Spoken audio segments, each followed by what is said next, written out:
take 2. Sorry. Y'all, Sorry. Okay. we are laughing right now because Desiree and her antics. She is, when I tell y'all, working with Desiree it's like going on the Discovery Channel and learning something new every day. You hear me? Because that girl is funny. But welcome. You have made it to this week's episode of Just Ask the Podcast, where we create safe spaces for influencers to decompress, have fun, and just ask. It's your girl Jessica, and I'm so excited about this week's episode because I will say I'm passionate about it. There is some emotional connection to it, but I'm also excited because I have my friend, one of my newest friends at that, Sedrick LaJuan in the building. I call him Sid. Hey, y'all, Sid. Listen, y'all tell the people. Hey. No, tell the people what you saw me in the car today. Hola, ¿cómo estás? Don't he look like a Mexican guy? He look like a little Muy bien, ¿y tú? 1, 2, 3, 4, 5, 6. Look a little Hispanic, but he I'm black, so y'all. He Real black. 100%. From Birmingham native. The east side. Now, don't come on here talking like that. Don't start that, okay? Not no east side, west side beef. Yeah, listen. Ain't no I'm on beef. this side of the couch. You on that side. You said of the ain't couch. done. Ain't no beef. You know, Ain't we none. do love each other. Just though. chicken. Let me tell you something. If you didn't know, Birmingham has the best wings, hands down. Lions say they don't. No questions. I mean, I want you to lie. I want you to lie and say that the lemon pepper, 6-piece lemon pepper. Ooh, my mouth is watering right now. I can't even say it. 6-piece lemon pepper wings with the Cajun ranch fries and a large kiki poo. I didn't hear. I'm get me a 10-piece all the way from the brown bag, from the Green Acres. Green Acres? Okay, I can get with you on that. You got it all the way with the All the ketchup way. and the hot sauce and okay, bitch. Shout out to Green Acres. With a Wings Faygo. Plus is my place. I go to the Wings Plus in Midfield. That's where you get your good wings. They real wings. I can't stand wing places that have the wings as big as my pinky. Like I can't stand that. But shout out to the West Side, which is the best side. I knew she was finna say that. I mean, it is what it is. It ain't what it ain't. But this is my friend Sid, you guys, and I'm super excited for him. If you don't know him, he is in a fashion, not designer yet. I almost said designer, but he's a stylist, a content creator here locally in Birmingham, and he's running his own store. So I'm not gonna tell y'all where he works, so y'all won't be looking for him. Because you won't find me. So y'all will be looking for him. So he came along for we're hanging out today, and I was like we're gonna be talking about today a subject that is I didn't know if I was gonna ever bring it up. Yeah. Because it's such a sensitive subject, but I feel like now is a perfect time because I was watching that Wendy Williams thing. Lifetime team, that thing, and I don't really have time to watch TV, but I was decompressing, and after I had cleaned up on a Friday night, and I watched it because everybody's been talking about it or had been talking about it. And I see multiple clips, and just so happened I turned on the TV and it was on, and it disturbed me. A lot of people are saying that it disturbed them for multiple reasons, but it disturbed me because if I felt what was going on. I felt it. Did you watch it? Did you watch the whole thing? All 4 parts. You did? Mm-hmm. Okay, so before I even start, before we even get into that, I want you to kind of explain it because I could only watch 15 minutes of it. I think it was I caught the second episode of it. And I witnessed, the whole car thing, the cigarette thing, her wanting to go, having them driving in circles. I saw the part where, Kevin, her son, was blamed for taking money. I saw those parts. And I think I probably watched 15, no more than 20 minutes of that particular show. And I was uncomfortable. I was uncomfortable because it was just too It was too much. You can clearly tell that she's ill. Very much so. Very much so ill throughout the entire documentary. She has a wave. She's going up and down, up and down. And there are clearly people that's surrounding her that genuinely do love her, i.e. her family, her son, and her niece. And do you have people, the publicist and the manager, in my opinion, that really do not have Wendy's best interest at heart. It looks like they want her to work just so they can still be employed. Yeah. If that makes sense. No, that makes a whole bunch of sense because I think it's the girl, the young lady, she's the publicist. Mm-hmm. So I saw a part. And she just met Wendy. That's a problem. Mm-hmm. And so it also makes a little bit more sense. And let me make something clear. At Just Ask the Podcast, we do not do the whole popular topics thing. This is big. The Wendy Williams showing of her, this documentary or docuseries, whatever you want to call it, it exposes a level of mental health to people that anybody, I want y'all to understand that anybody can go through these mental hardships and be mentally ill, and people pacify it for years. Absolutely. People pacify it for years, and you try to keep it private, and then once it's exposed, everybody like, oh my gosh, we didn't know. You didn't know because you didn't want to. You close your eyes to it. You close your eyes to it. So the young lady, I don't know her name, her publicist, the new person. Yeah. The fact that she's saying that, oh, that's just Wendy. No, ma'am. No, ma'am. That's not even regular. How can you say that's just Wendy when you don't even know Wendy? Exactly. You're going by what we see on television or what they saw on the radio, X, Y, and Z, but you don't know this woman that you're working for. She literally cursed her out in the first episode. Severely. So what it looks like, and this is just, I guess, going off of experience. What it looks like is that she was manic. That she was having a manic episode. Manic episodes, that it's almost like going up a mountain. If you picture yourself going up a mountain. And manic episodes, they gradually start below on that mountain. And as you keep climbing that mountain, there's a peak. And if she wasn't at the peak, I would hate to see what it was of her mania. And once they start falling, once the mania comes off, that's when the depression, the anxiety, sleeping long winds of hours. She ain't drinking just to drink. She's drinking because she's probably not sleeping. She's losing her mind, and they were not paying attention because the episode that I was watching, they were so full of, they were at the table. They were at the table expressing, she was expressing herself. She was like, I want to be seen. I want friends. I don't have any friends. When she was all over the place with her communication, right? That's why she loved fame so much, because she wants to be recognized and noticed. So when her time alone in her bedroom, because that's what she was, that's where the depression kicked in, because it's all she had was those four walls. And that's all you see, which can be very much so depressing. Oh, most definitely that. It's a chemical imbalance. I'm not a professional. But that's what it's called. But it's a chemical imbalance.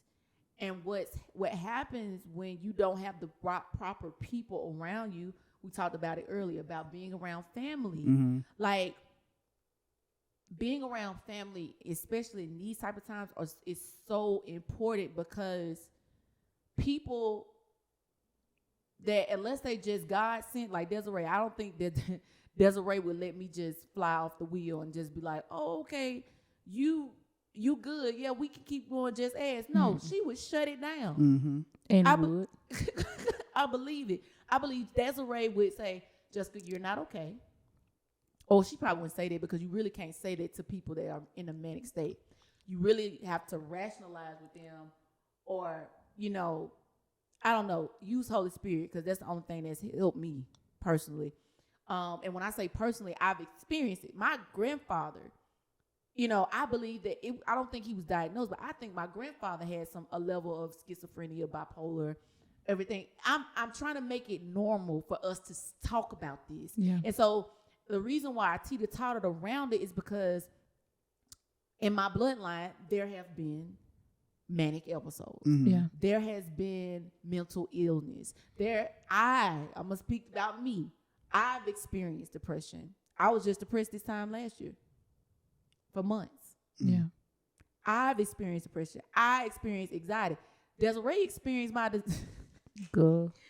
Desiree, I love you so much. Oh my gosh, my anxiety.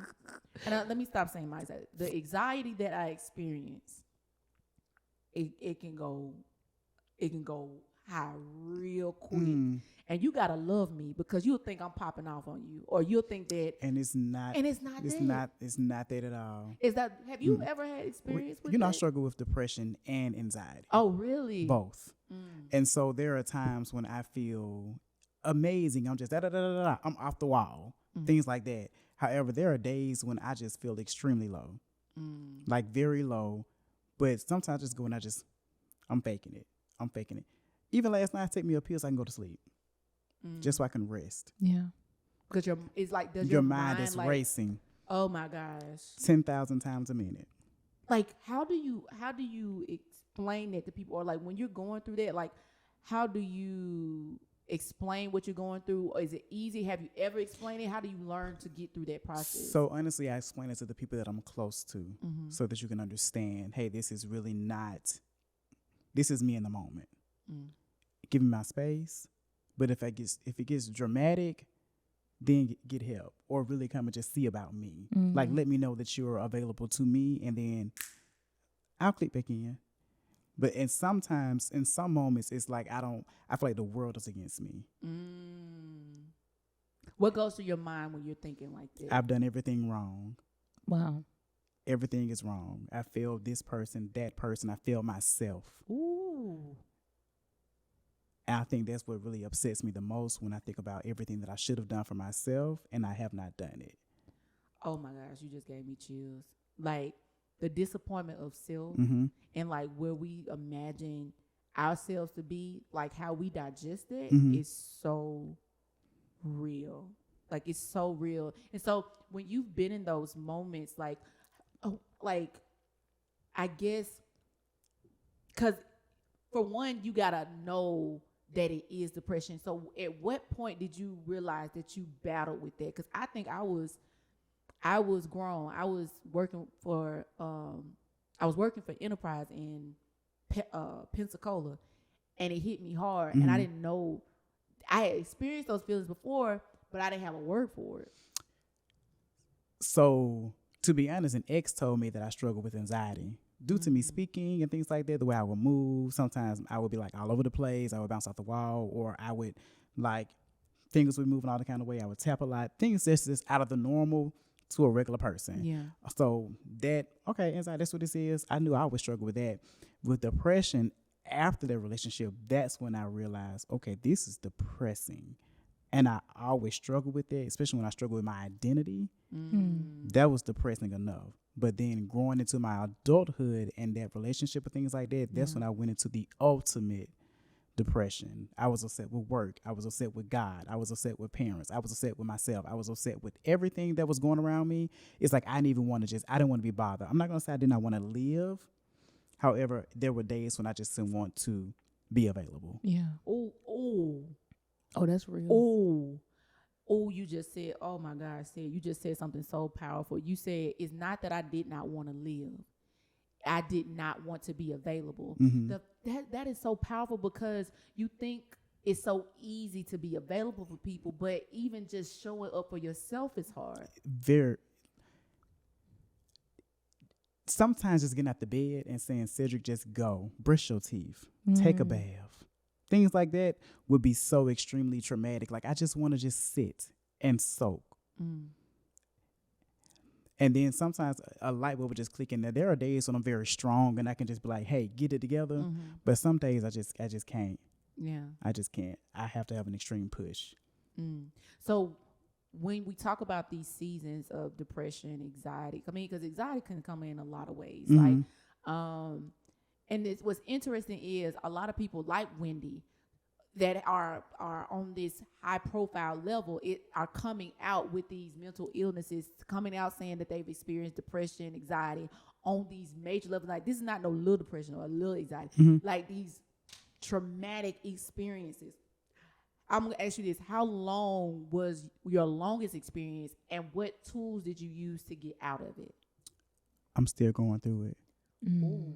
That's real. That's There real. are still days when I don't want to be bothered. It's not as intense as it used to be because now I write, I journal, I what else I do? Sometimes I go and I sit outside, I smoke hookah. It's the way he said it. Like things to He did that for y'all saints. He said, I smoke hookah. I drink my wine. I do Yeah. things to like really relax me Yeah. and to bring me back into realization. I watch reality TV because it's not about me. I can focus on my housewives and things like that to like really just take whatever I'm going through out of it. And then I also I spend time with God, just being honest, like to really like God just release me from this. So it's not as intense as it used to be, but there are days, at least maybe like once a week, where I just don't want to be bothered. So your friend, you brought up your circle. I'm gonna ask you this, and you okay with not answering this? Have you lost friends due to this? How did you manage that process? Because I know I've had some stuff. So here's my thing. See, I struggle with abandonment from my dad, which is another part of my depression. Yeah. So with my dad, mind you, now we're getting a relationship now. So kudos to my dad for like coming back in my life, and he's trying to step up and do what he's supposed to do. Shout out to you, Daddy. I ain't gonna say all that, but after, I'm just playing. Because we go by first name around here. Okay. So shout out to you, Al Jr. But after 34 years, after 30 years, he's coming back around, and we have a connection now. So I'm very appreciative to God and for him for that. But when it comes to abandonment and people walking away from me, I always feel like what did I do? So when they walked away from me when I was going through depression, that even hurt even worse because it's like I'm really just having a moment like within my life when I need you, but you don't understand, so you run away. And you push me away for being a bad friend when at times I didn't even know how to be a friend. I can even be a friend to myself. So how can I befriend you? Yeah. I don't know how to be the perfect son. I was having issues with my mom. I couldn't be the perfect church member. I couldn't be the perfect to anything to anybody except for myself. Yeah. And I couldn't even do it for myself in that moment. So how can I support you? No, that's that's real. And I think that because I think something that you and I have in common is that we love to love on people. Like we love and we enjoy people just in general. You know what I'm saying? So it's not like you're purposely wanting to isolate yourself, but it's also, for me, I can say that I'm embarrassed that I'm in a state. Like I'm truly embarrassed that I'm having that moment. Like I feel weak, and I don't like feeling weak. But I'm grateful that I have become a little more courageous in communicating. Hey, this ain't it. I'm not okay. I feel it. I feel it coming. I can't shake it. When I go off the map, like when I get real quiet, at this point, it's certain people that know, hey, Jessica, you good? And they start picking up the phone even more because they're like, hey, I'm not even gonna play with you on this. I understand you gotta process this, but you gotta get up every day. No matter until I get up, they own me. They own me like white on rice. But I remember a time. I'll tell this story. I remember a time where I post college where I didn't know I was depressed, and because I didn't know I was depressed, and I got quiet and isolated myself. Right, I'm in my room, not talking to people, whatever. I received some pushback from friends, and that I was surprised about because I'm like,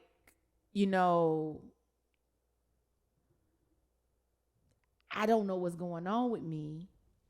And you said you haven't thought about hurting yourself, but I have. I've thought about harming myself, right? I've thought about not being here anymore, that it would be better off. It's been a while since I've had a thought, but in that moment, post-college, I had that thought. And only one of them knew, and I didn't have the energy to keep repeating myself, right?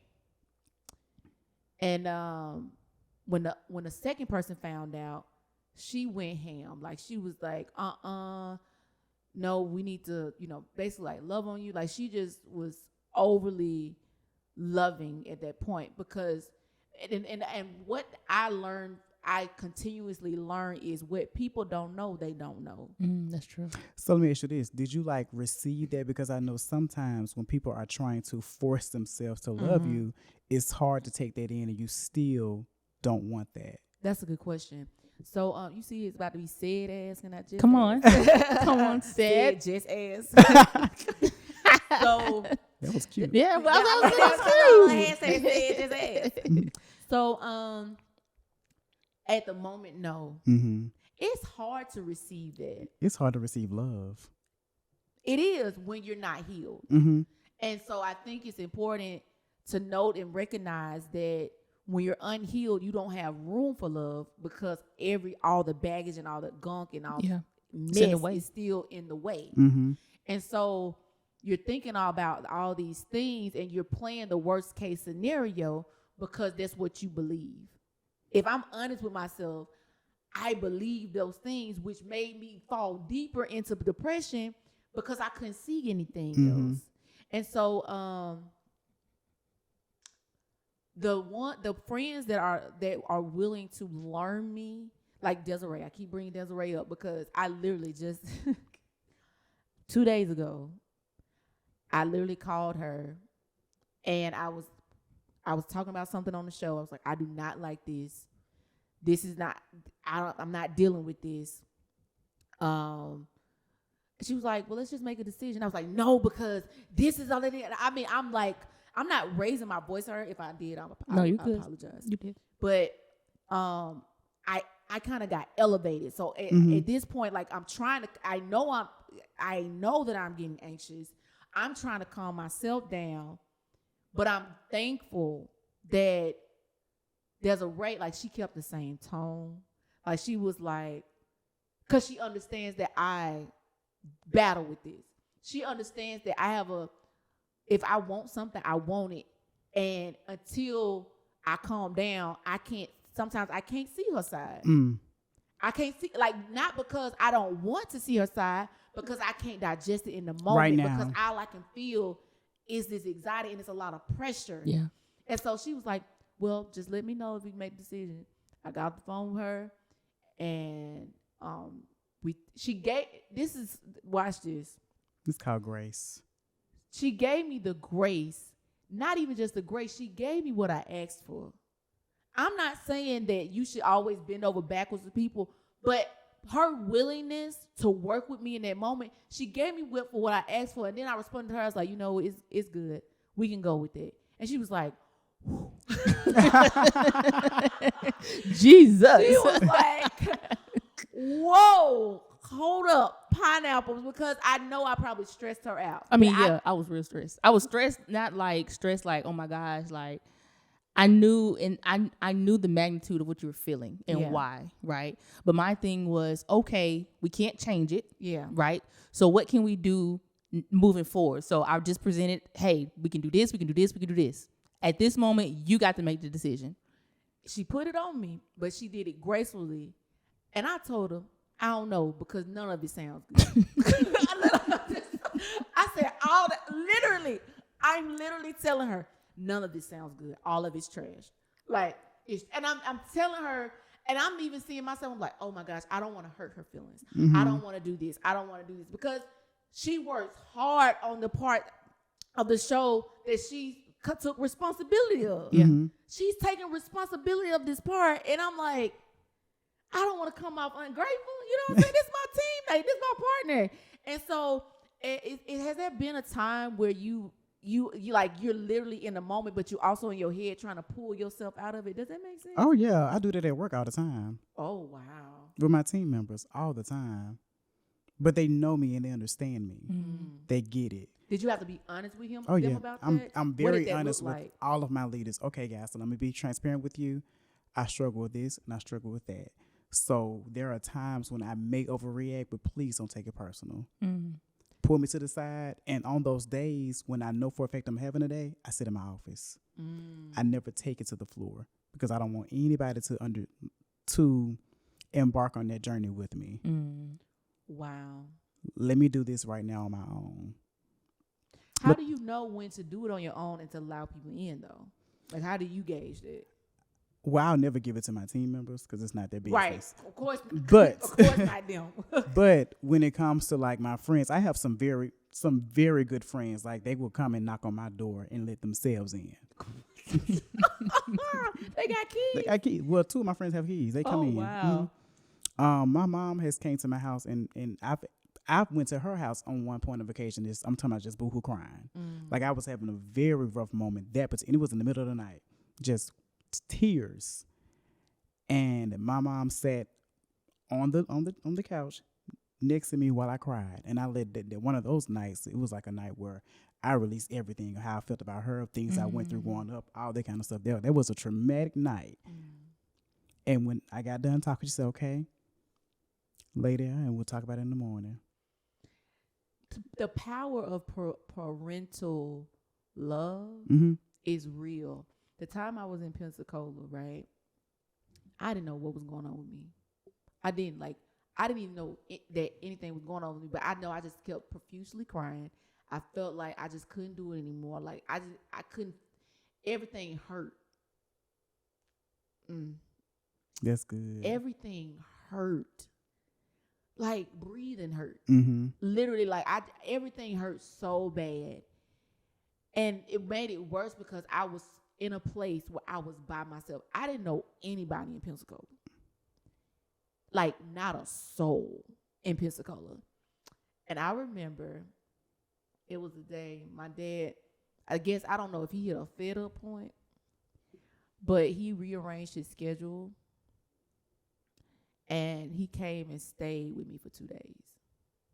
Like literally drove down and just stayed with me for 2 days. And they were trying to make sure I went to the doctor. They was like, so I could get some medicine. That's how I know that the medicine, I do not like the medicine. It makes me jittery. It made me like a zombie. It gives you a headache. Make sure you check those side effects please out. Like, do. Seriously, because please do, because that it was. And then I went to a doctor. Like at that point, I went to a doctor, like the emergency care, a place or whatever. And of course, they do what they can do. They asked me, on a scale of 1 to 10, like that's not realistic. And so, having a team that's prepared, i.e., not just your support system, but therapy, counseling is real. Like they can help you through it. Like you have to be proactive. And you can't just go to counseling. You have to actually listen and do the work. So you have to do the work that your counselor or your therapist or whatever you choose to go to. I don't want to say they're the same thing. Are they the same thing? No, well, they have same. Yeah, I would say they were same thing pretty much. And then also, not knocking out pastors. However, sometimes they're not certified to do that.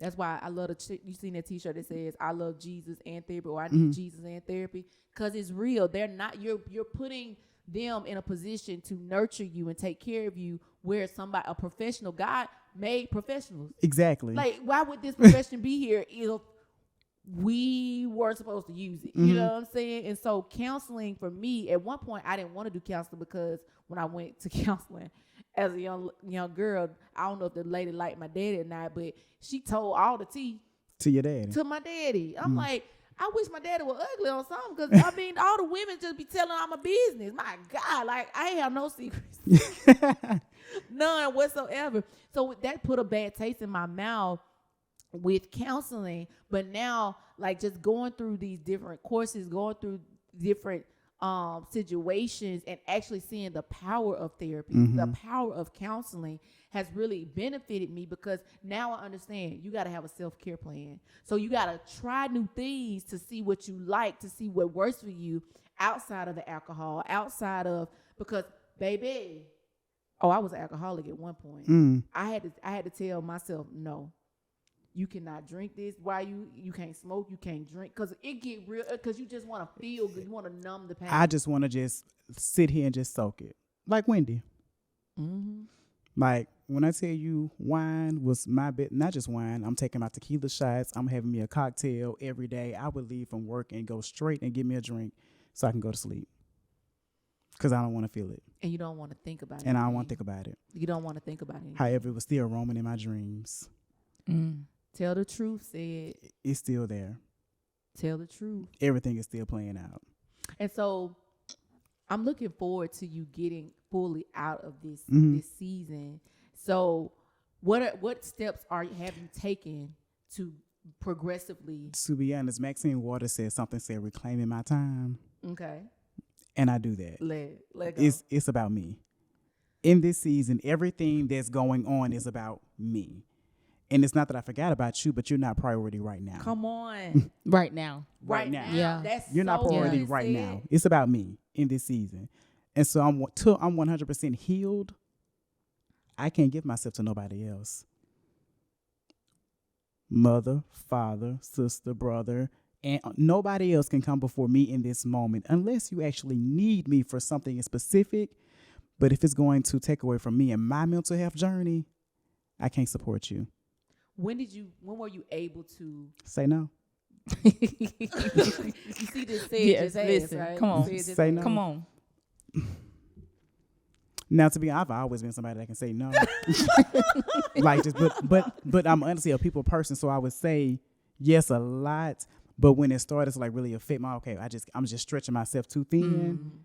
And then when I was really just going through, so like around COVID, 2020, things like that, I was able to say no and forget about it. Still depressed sometimes, but like I would be able to say no and be like, okay, wipe my hands, I'm good. You really know the people that are called to you in those moments too. Mm-hmm. When they can manage that part of you. And when I say manage, I think that they don't use those seasons against you. That they can really see the real you, even in the midst of that. Like, think about this. We're serving, and this is for the church people directly. I want to. This is for, and not just church people, but people that say they believe in God, right? People that are called, they say they are Christian, that walk by faith, and are believers. When you gotta get up and you serving and you praying, and in my interceding for people, you getting on platforms and pushing through, like literally, like you don't even. That's how I knew God was real, when I still had to walk in my assignment. You said something there. I still had to walk in my assignment. I still had to show up to Just Ask the Podcast. I still had to show up for work, right? I still had to show up, but I didn't want to show up. How can I pray for people when I can't even see the blessing for myself? How can I pray for people and push people when I can't even do it? But I'm going to tell you, the same thing that was hard to do was needed to do. It got me through that. I couldn't die because I knew the assignment was too great. It was too heavy. It's like I can't lay here too long. That's why you get to choose yourself, because you like, I got to get out of this because I know I'm needed. And I know I need me. I need me first. Absolutely. And so it's just like people that don't understand, even like when we go back to the Wendy Williams, it's so important to have a tribe. And and this is what I'm wondering. I'm wondering if Wendy knew and kept it dormant. Because that just don't come overnight. Not that level of mania. Mm-hmm. That just don't come overnight. I wonder if she knew, and she knows something's up in her sane mind, in her sane mind, knows that something's up, and just unwilling to accept it and be honest about it. Mm-hmm. Because what happens is once we don't understand, and for my holier than thou folks, it's accepting that it's happening. Because folks be like, right. Oh, well, you don't claim it. I don't want to hear that. I do not want to hear that. Because at the end of the day, it's real. And you cannot tell me that you are willing to sit here and speak in tongues in my face. Tongues is not binding this. I need prayer and prescription. Like, some of us need prayer and prescription because there's a chemical imbalance that is happening. It's no different from you having high blood pressure and you go pop them pills. Mm-hmm. Mm-hmm. You pop them faithfully. Oh, you know I got sugar. Speak in tongues over that. Say it. I'm so tickled. Speak in tongues over the sugar diabetes that you experience. Just because you got faith, but you still got to work. It speaks on that. Thank you. You can have faith. You can say this and that.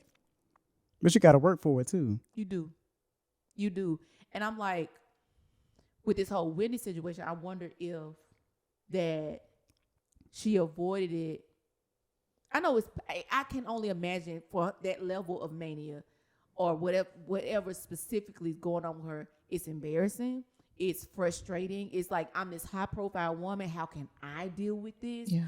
Like, you're thinking all of these things when it's just people around you that just want to love you through it. That just want to keep you and protect you through it. But now I could tell because she was so defensive. She was cussing folks out 1 minute, loving one minute, not the next, apologizing 1 minute, not the next, sweet 1 minute, not the next. That is a chemical imbalance. And when you're not honest with people that's something that happens to you, you lose relationships unnecessarily. You know, it's really, really common within our culture too, as Black people. It's very common for us to not want to accept that things are actually happening. Yeah. Because if you don't accept it, that means it's going to go away. It's not happening. It's going to disappear. Mm-hmm. Like, what kind of voodoo mess that is? It ain't real. Because our grandparents prayed about it. Listen. And kept it in secret. Y'all. That's another podcast. Listen. Listen. They prayed about it and then kept it in secret. But when the word does say confess one into another, and there's freedom, that's not just about doing something wrong. It's about what you're going through. Mm-hmm. Like, I'm literally going through things that I can only talk to Desiree about. And she has kept me through this. You get what I'm saying? Like, there's certain things that I ain't got to go and tell everybody else, but somebody need to know. Yeah. Somebody need to know how to manage it. Mm-hmm. I talk to my family. I talk to my sister all the time. And we have these very candid conversations. We say, hey, if I'm going left, I need you. You got full permission to do X, Y, and Z. If you go left, let me know what you want to do, because it has shown up its head. It has shown its head in my family so much that we got to be prepared for it at any moment. Absolutely. At any moment. Not to say, oh, well, you just want the money. No, I want to be real. Say it. People be out here. Let's be real. If I'm seeing it, why would I ignore it? That's ignorance, right? Very much so.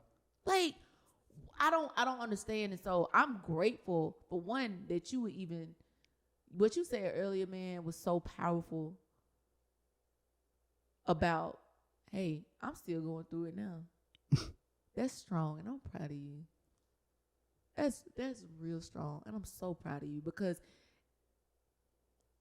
I know how painful that is to reveal in the moment. This is actually the first time I've ever really spoke about depression and anxiety, like, publicly. I'll tell people here and there, and say X, Y, and Z, but me actually putting this like on an actual platform, because to me sometimes I feel upset or defeated because I do struggle with it. because I come across as very strong and things like that, which I'm a strong man, like very much so. Ooh, Charlotte Heath said that, but this a part of the anxiety that we just thought. But yeah, I know I'm strong, but sometimes I do get weak, and I do just want to be loved on. Ooh, that is so. Listen, say you over here speaking real good. The truth will set you free. Sometimes we don't know how to express that we want to be loved on, because we don't know how. Sometimes I just want you to just be present. Don't say nothing. Just be present. I know you in the room. That's so good. I know you're there. Or I know you're just a phone call away. Or if I just call you and I'm just going off, just listen. Ooh. Don't say nothing. Just listen. Because probably you might respond in the wrong way and it'll take me somewhere else.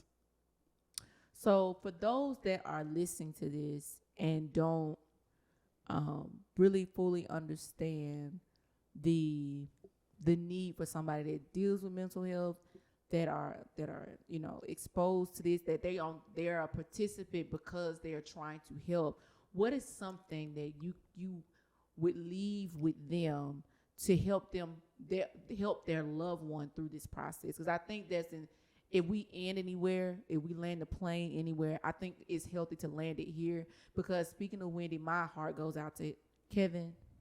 I'm praying for you. I understand, and I know that this is a battle that you didn't ask for, but God has equipped you to manage it. And so all the hell that you might be going through now, know that God is going to keep you. God is going to reestablish. He's going to reestablish this thing if you remain faithful. Do not give up, because take it from me. Please take it from me that you will see the other side of this thing, and it will get better. And so we kind of like I said, I was landing on a final thought, but I would love your final thought to be directed towards people like Kevin that are in a supportive manner. What encouraging words would you leave for them that are on the other side of this? I would definitely say that it's okay to ride the journey with them. Ride the journey with them. Be of support. But also you got to be understanding too.